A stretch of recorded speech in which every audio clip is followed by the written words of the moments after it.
I checked my copy of Metal Gear Solid 4, and on the back, it calls itself a stunning cinematic adventure. Uncharted 2 is similar, with a quote from a review: "Unprecedented focus on cinematic action and thrills." No, I'm not trying to make a point about PlayStation games. This is just a sample I had at hand of the vast amount of game marketing that uses the word cinematic to build hype.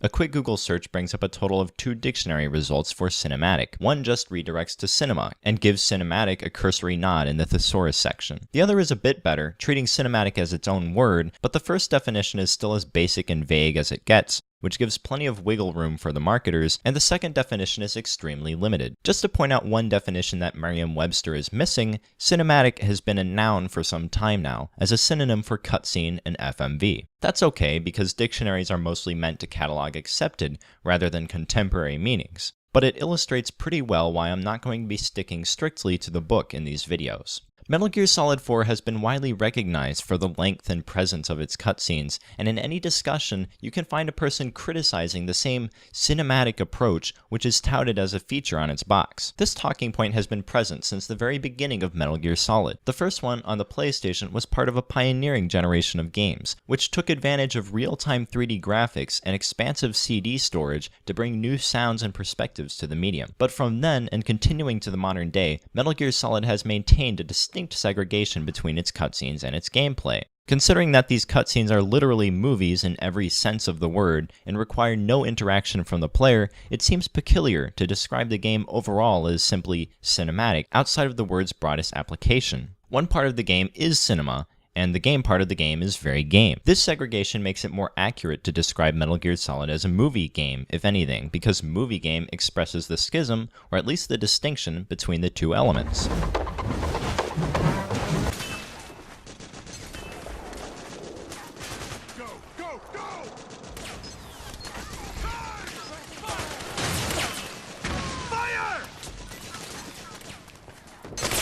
But what if the gameplay itself is somehow cinematic? One thing most people aren't alert to is the fact that even within video, there's a distinction between cinematic and documentary styles of direction. The distinction finds its roots largely in lighting and angles, and from there, the editing process is affected. A documentary video often has less than ideal lighting situations that can shade people's faces in unflattering ways and obscure important details. As well, it will be shot with fewer cameras and feature angles and framing that are similar to what we see through our own eyes. In the editing process, a documentary video will also have a lot more varied footage to choose from, and as a result may cut more between different subjects rather than different angles on the same subject. Since the gameplay of Metal Gear Solid is massively unedited in all its patient, stealthy glory, and its lighting is static, let's look at the other element that makes up a cinematic experience: camera work. In the first, second, and third Metal Gear Solid, the camera naturally adopts an overhead view. This angle has essentially zero cinematic merit and works entirely in the service of puzzle-like navigation of enemy paths. However, this angle also has one serious detriment to gameplay, which is that the player's distance of vision is limited, resulting in bizarre situations where Snake should be able to see the patrol he's about to run into, but the player can't. The solution to this problem is essentially the only element of camera work in the main part of the game. When Snake presses against a wall and then peers around a corner, the camera cuts to a stylish, unique shot around that corner,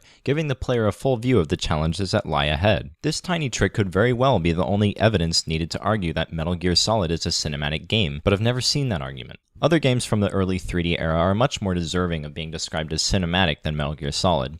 Adventure games like Silent Hill, Grim Fandango, and Resident Evil all had tank-like control schemes that worked in service of their camera direction, rather than using camera angles that simply provided the best possible vantage point for gameplay. And while it can be argued that since the camera of the pre-rendered background games never moved, they don't really count, Silent Hill melded its dedication to real-time graphics and lighting with a slow, ominous tracking camera, and frequently cut to obscure and even iconic angles and shots.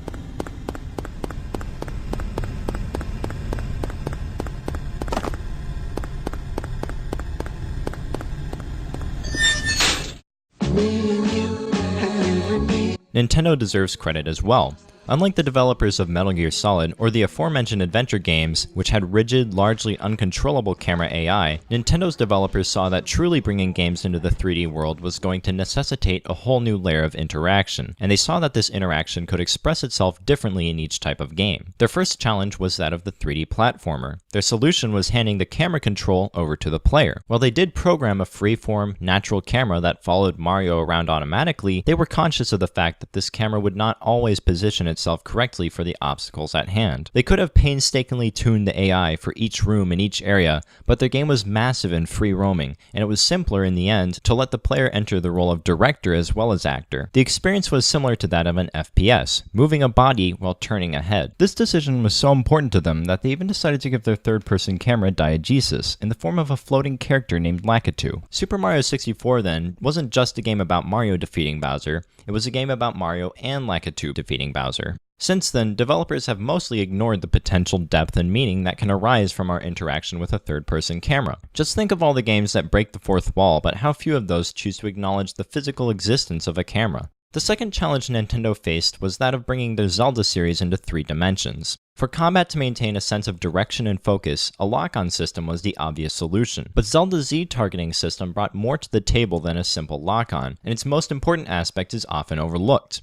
Z-targeting was a lock-on for Link, but not the camera. While Link was placed on a pivot around his enemy, the camera pivoted around Link and his enemy. This meant that during combat, we got a full view of the enemy character models and animations, and had a much easier time judging the space between Link and his target. Miyamoto, the game's designer, describes it in this way. We are always striving to make our games more cinematic, and we think we can improve our technology necessary for making games by looking at movies.